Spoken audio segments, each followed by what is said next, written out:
Welcome friends. நம்ம மாடியில் தண்ணி ஊற்றுறதுக்கு வந்திருக்கேன். ஒரு எலுமிச்சம்பழம் குட்டி லெமன் செடியில் நிறைய லெமன் கிடப்பார். பார்த்தீங்களா? தெரியுதா? கொஞ்சம் காய்கள் கிடக்குதா? பறிக்கலாமா?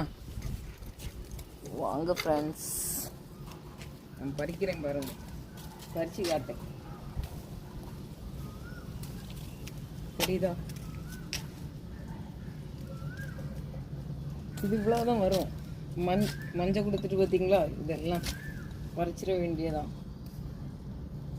எவ்வளோ கிடக்கு, லாஸ்ட்டில் எவ்வளோ வந்திருக்குன்ட்டு காட்டி தரேன் பாருங்க.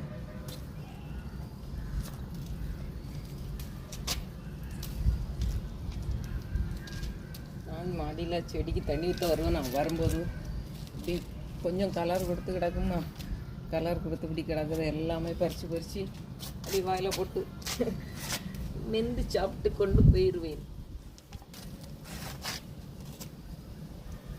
அது ஒரு சுவையாக தான் இருக்கும் ஃப்ரெண்ட்ஸ். இவ்வளோ மீன் நிறைய இருக்குது, மீன் நிறைய கிடக்குது. என்ன பண்ணலாம்? போதும் இல்லை, இவ்வளவும் நம்ம முதல்ல ஜூஸ் போட்டோ இல்லைன்னா ஏதாவது வச்சு சாப்பிட்லாங்க. எப்படி இருக்குன்னு உள்ளார காட்டி தரட்டுமா? வேறு பார்த்தியா, ஆரஞ்சு கலரில் இருக்கா? நல்ல புளிக்கும், சாப்பிட முடியாது.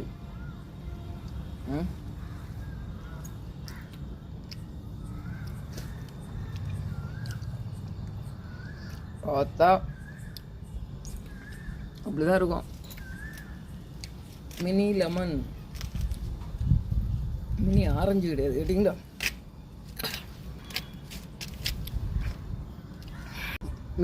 மிச்ச பழத்தெல்லாம் அப்புறமா பறிக்கலாம்.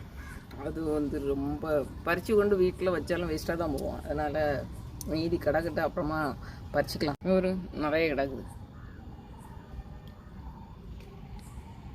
அந்த சைடெலாம் நிறைய இருக்குது.